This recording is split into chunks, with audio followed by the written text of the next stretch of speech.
Yes, well, as we get older and older, I'm 77 right now. You can't live forever, you know. So if this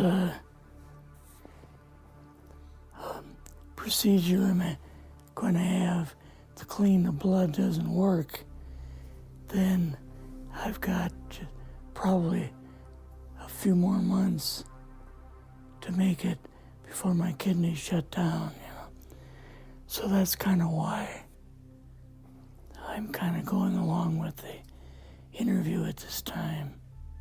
You're seeing that what you went through is just too important for people not to know about. Yeah. Yeah. Can you just, can we start at the beginning with your military career and just walk through what exactly your experiences were? Was drafted into the military and got into the U.S. Army. After that, I was sent to the Signal Training Center in eastern United States. What year would this be? 58. I went through the Signal Training course, and at that time, I went through the radio teletype course and also the cryptography course, crypto. They had 5 instructors that were getting out of military service. So they pulled the top 5 students, and I was 3rd in the class. So I got pulled as an instructor. Now, were you at this time also working yet for CIA? No. Not yet? No. After one day, my boss came to me, and he said, how would you like to, make some extra money? And I said, oh, money is good. So he's explained to me that he could put it through, would have to get a top secret White House Q clearance for the job, And I thought, boy, must be a pretty exclusive thing, And I said, well, what is this? And he said that I'm director for the CIA for Eastern United States, And I said, oh, I didn't know that. And he said, you weren't supposed to. After about 6 weeks, my security clearance came through, and I got my CIA card. It was an ID card, like a credit card, where I could just go up to the door and slice it, walk right in. And my name at that time, I used an artificial name too. Never used my real name. I started working with him on the project he was on, and that was Project Blue Book, which was kind of partially a fraud. You're saying some of the Blue Book cases were completely fictitious? Yes. But the cases that we got came from, I think it was Fort Belvoir, Maryland. Fort Belvoir? Yeah, and it didn't come from the Pentagon, or it didn't come from CIA headquarters. But we would get reports about a certain sighting that they had in Mexico or Italy or something like that.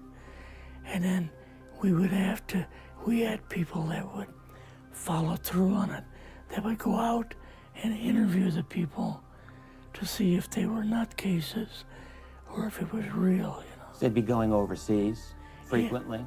Yeah, I wasn't, but I always stayed statewide. But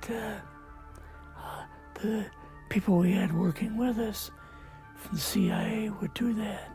We would get like a new report probably a couple times a week.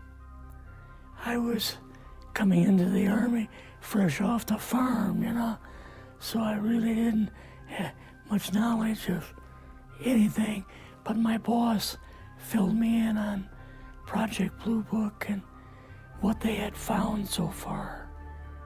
as far as Greys and aliens and the Roswell incident. How did you feel when this first got dumped on you? When you first learned about this? I was just kind of overwhelmed with all of this, you know. And I said to him, I don't know if I'm going to be able to be a judge of this type of thing. What's real, what's not, when I don't have much knowledge of it, you know. So... What did he say? He said, well, we have to build the information as we go, and you'll see how this thing is working out. And then the other thing is, of course, you really weren't able to tell family or close friends, obviously. No, I couldn't tell anybody. In fact, I had to take a vow that I wouldn't tell anybody. A lot of it for 40 years, and more of it for 50 years, which is up in 2010. You're doing all this crypto work, you're looking at images, photographs, video. It's 1958, maybe the fall of 58. What happened after this? At that time, the Project Blue Book thing kind of went pot, you know. If you remember, back in those days, they kind of declared it as a nothing, you know. Mm-hmm. Right. And they were telling the world all UFOs are misidentifications, hoaxes, balloons, psychological issues, whatever. Yes. Yeah. So my boss came to me and he says, we've both got a new assignment. And he says, oh, I said, where are we going? Oh, he says, we're going to the Capitol. We're going to be part of the Eisenhower push. He's trying to find out something about all about these aliens that MJ12 was supposed to find out, but never sent back reports to him. The MJ12, the UFO control group, were they calling it MJ12 at that time? Yes.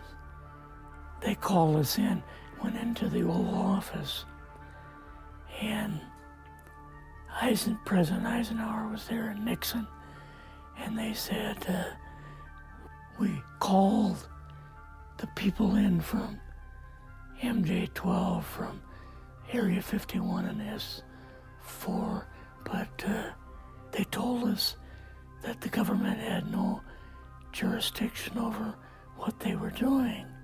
So being a general, past general, you didn't tell him to go to hell without any real good reason, you know. Mm-hmm. So he said, I want you and your boss to fly out there. I want you to give them a personal message.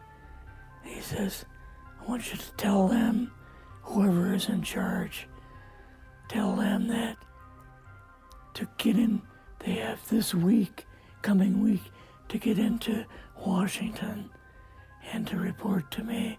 And if they don't, I'm gonna get the First Army from Colorado and we're gonna go over, we're gonna take the base over. I don't care what kind of classified material you got.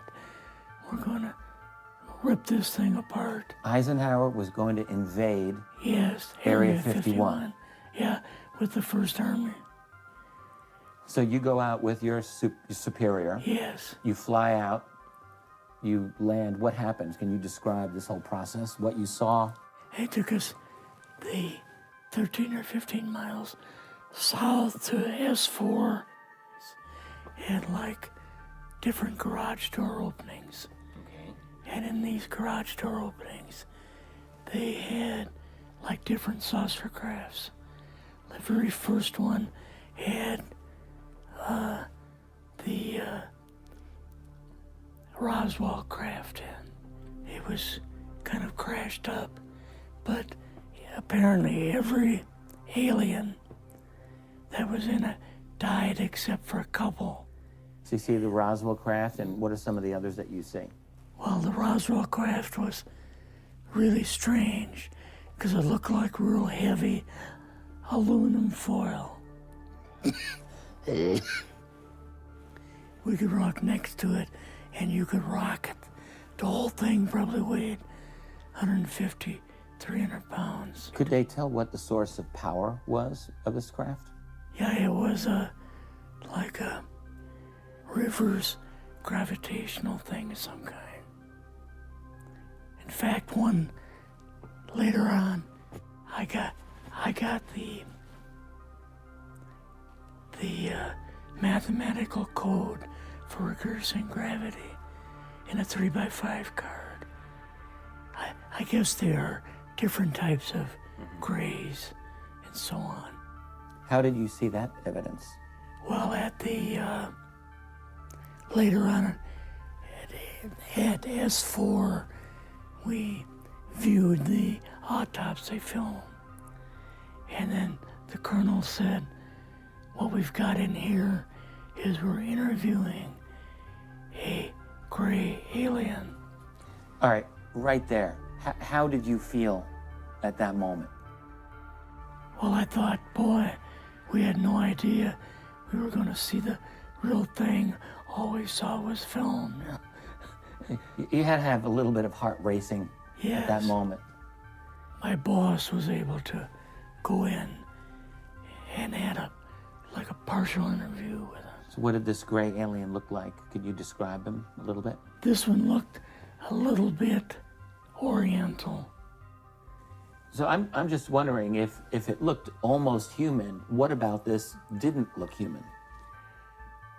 No, it didn't look human as far as the skin tone and basically the shape of it and the size. How was its head size compared with a normal human, for example? Brain was kind of a little bit bigger. And some of the nose was very, very small. And the ears were just like holes. Mouth was very small. Now, why were they bringing you out here at all, anyway, to see an alien? What was the point? To go back and tell the president they actually had one. So he did not know at this point No, if there was an alien at S4. no. What did you do then at Area? Were you done, or did you have other things to do at Yeah, so S4? basically we were kind of done. Went back to Area 51. They took us into the main building.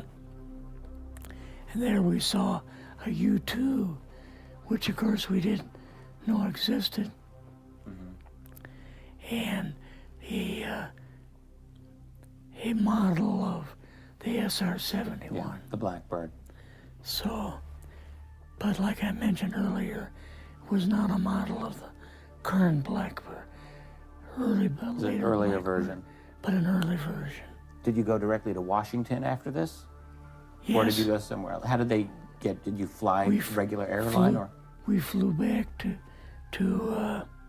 the commuter plane back to the air base, and then took President Eisenhower's Lockheed Electra back to Washington. You and your supervisor, Yeah. superior officer, and now you're meeting with the president?